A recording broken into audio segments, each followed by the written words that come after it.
गावदेवता भावेश्वरीच्या मंदिरासमोरच्या आवारात अवघे शृंगारपूर लोटले होते.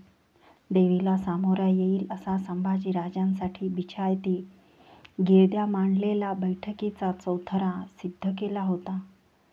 त्यावर गिरदीला रेलून संभाजीराजे बसले होते.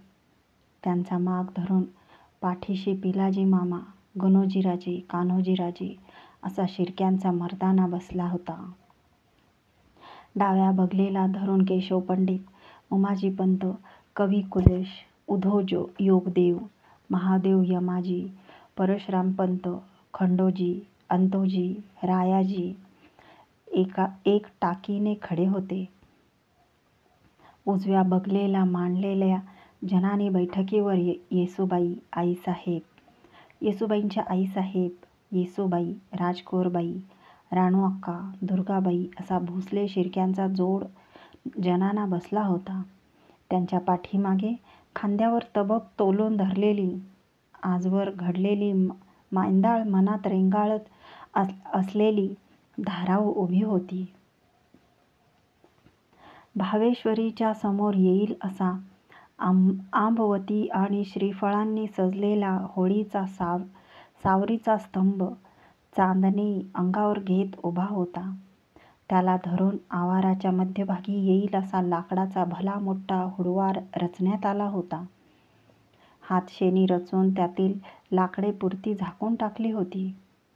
धाकलं धनी, सणाच्या दिसाचा मान करावा, होळीला चूड द्यावा, होळी सणाचा मानकरी शृंगारपूरचा गावगुरव संभाजीराजांच्या समोर येऊन आर्जवाने म्हणाला. हातातील मशालीचा चूड त्याने उंच उठवला. युवराज! संभाजीराजे बैठकीवरून उठले.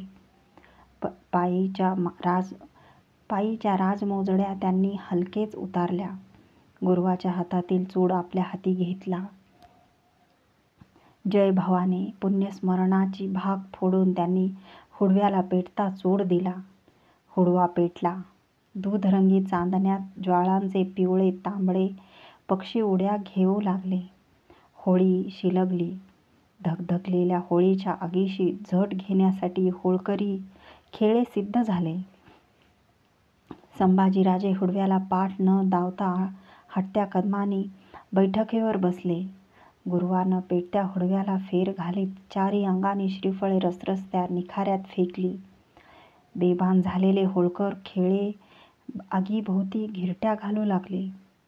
मरणाला कनवटीला लावणारे हात एका मागोमाग एक असे फुलत्या तडकत्या निखाऱ्यात मानाचे श्रीफळ शोधण्यासाठी बेगुमान घुसू लागले. जमले. शृंगारपूर डोळ्यात जीव आणून होळकरांची खटपट बघत होते. अर्धी घटका हटली तरी मानाचे फळ आगीच्या कड्यातून काही बाहेर निघत नव्हते. कित्येकांचे हात पळून निघाले होते. फेकलेल्या श्रीफळांचे कोळसे झाले. म्हणून आई लेकराचा अपराध पोटात घे ग माये म्हणत भेदरल्या गुरुवाने दुसरी श्रीफळे धडाधड हुडव्यात फेकली. खेळ्यांची दमगीर झालेली पहिली फळी हटली. दुसरी पुढे झाली. भोवतीचे श्वास रोखणीला पडले. नव्या दमाच्या होळकरांची सणाच्या आगीशी हातघाई जुंपली. आता चंद्र कलू लागला. मध्यरात टळून गेली. होळकरांच्या 3 फळ्या येऊन आगीशी झुंज घेऊन हटल्या होत्या. मानाचे फळ काही निखाऱ्याबाहेर निघत नव्हते. होळी सण कुचमला. बावरलेले शृंगारपूरकर भेदरून आपापसात कुजबुजू लागले. बैठकीवर बसलेले संभाजीराजे गिरदी सोडून ताठपणे बसले होते. त्यांची कठोर नजर हुडव्यातील निखाऱ्यांना आता जरब भरू लागली. रायाजी, अंतोजी यांच्या मागून गावकुसाची अब्रू राखण्यासाठी गणोजीराजे शिर्केसुद्धा हुडव्याभोवती चकरा टाकून खाली हाताने परतले. संभाजीराजांनी एकदा जमल्या सनकऱ्यांवर नजर टाकली. सगळ्यांच्या माना खाली होत्या. हुडवा धडधडतच होता. युवराजांच्या मस्तकात ठिणग्याच ठिणग्या उधळू लागल्या. भ्रंशत बालन्वय सिंधू सुधाकरा. सिंधू सुधाकरासारखे प्रचंड बलशाली असे राजे शहाजी होऊन गेले. यस्य अनेक वसुंधरा परिवृट्ट प्रोत्तुंग चूडामणे पुत्रत्व समुपागतः शिव इति ख्यातपुराणे विभो. त्या शहाजी राजांना महामूर मुलखाचे धनी असलेले, लोकांना डोंगरासारखे म्होरके वाटणारे, पुराणातील पुरुषश्रेष्ठ शिवासारखे असे राजे शिवाजी हे पुत्रश्रेष्ठ झाले. तस्यात्मज शंभूरिती त्यांचा पुत्र मी शंभूराजे या नावाने मशहूर आहे. तस्यात्मज हा त्यांचा पुत्र. संभाजीराजे बैठकीवरून ताडकन उठले. कलू घातलेल्या चंद्र पुन्हा स्थिरावला. थरकलेले चांदणे थिजले. खाली गेलेल्या कैक माना वर उठल्या. आता भावेश्वरी समोरचा पेटता हुडवाच जसा संभाजीराजांच्या डोळ्यात उतरला होता. आम्हीच काढू मानाचे फळ हुडव्याबाहेर, आशीर्वाद द्यावा. झपाझप चालत संभाजीराजे ऐन हुडव्याजवळ आले. बेभान स्थितीत त्यांनी अग्निकुंडाला एक चक्कर टाकली. जय भवानी. सर्वांच्या अंगावर काटा सरकावा अशी राजघाटीतून साद फुटली. दुसऱ्याच क्षणी त्या शिवाच्या पुत्राचा रुद्राचा हात फुलल्या निखाऱ्यात घुसला. धगीने मनगटाभोवती बांधलेली पोहची होरपळून निघाली. राजपुत्र आणि अग्नी यांची ईर्षेसरची झुंज पडली. धगीचा अंदाज घेत संभाजीराजे हुडव्यात हात चालवू लागले. होरपळणारा हात अधिकच ईर्षेने चालू लागला आणि बघता बघता तळहात पोळून टाकणारा काळपट ठिपका त्या राजहाताने निखाऱ्याबाहेर खेचला. पापणी लावण्याच्या आत तो जय भवानीच्या गजराबरोबर फरसबंदीवर आपटण्यात आला. ठिकऱ्या ठिकऱ्या उसळल्या मानाच्या श्रीफळाच्या. आई भावेसरी ग माते म्हणत गुरुवाने आपले अंग गावदेवीसमोर सरळ दंडवतात झोकून दिले. जय भवानीचा आवारभर जल्लोषता कल्लोळ झाला.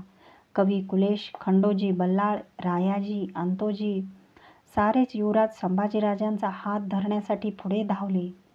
त्यांपैकी एकाच्याही हातात हात न देता संभाजीराजांनी तो पाठीशी तसाच घेतला आणि आपल्या पेटत्या डोळ्यांनी एकदा जनानी बैठकीवर नजर टाकली.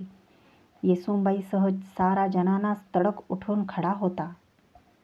येसूबाई दिसताच संभाजीराजे सारा आगडोंब विसरून पुनवेच्या चांदण्यालाही लाजवील असे मंद हसले.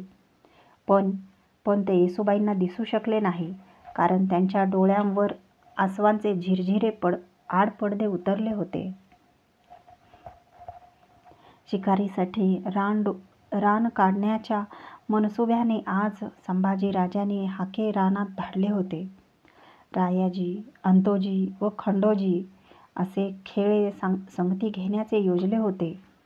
तेल दिलेली तोड्याची धुराटी बंदूक सदरेवर संभाजीराजांच्या येसूबाईंनी मलमपट्टी बांधलेल्या पोळल्या हाती देत खंडोजी म्हणाला, फार नामी शिस्त आहे हत्याराची युवराज. फिरंगी माटाची ती धुराची हाती घेत संभाजीराजांनी खांद्याला भिडवली. नळीच्या डाक्यावरच्या माशीवर डावाडोळा मिटत शिस्त बघितली. धरल्या शिस्तीत येसूबाईंनी उन्हाला लावलेल्या जरीकळीचा बुंदेदार शालू समोर आला. त्यावरच्या एका झकझकत्या बुंदीवर नळीची शिस्त रोखत संभाजीराजे स्वतःशीच हसले. ठीक आहे खंडोजी, तुम्ही तयारीला लागा. उन्ह कलतीला लागली की निघणार आम्ही. हातीची धुराटी तसेच पेलत संभाजीराजे वाड्यात शिरले. शिकारीला निघण्यापूर्वी एकदा येसूबाईच्या कानी घालावे या विचाराने. तिसरा प्रहर सरतीला आला होता. वाड्याच्या सफेलीत येसूबाई आणि दुर्गाबाई उभ्या होत्या. संभाजीराजांना येताना बघून त्या सावरल्या. आम्ही आता रान काढायला निघणार आहोत म्हटले तर येसूबाईंना, म्हटले तर दुर्गाबाईंना असे संभाजीराजे बोलले. काही वेळ तसाच शांततेत गेला. आपल्या पदरकोटाचा पंखा करून तो हलकेच आपल्या गळ्याभोवती वारीत येसूबाई म्हणाल्या, आज वाळवीचा माग दिसतोय. त्यांना म्हणायचे होते, आज स्वारीने नाही गेलं तर नाही का चालणार.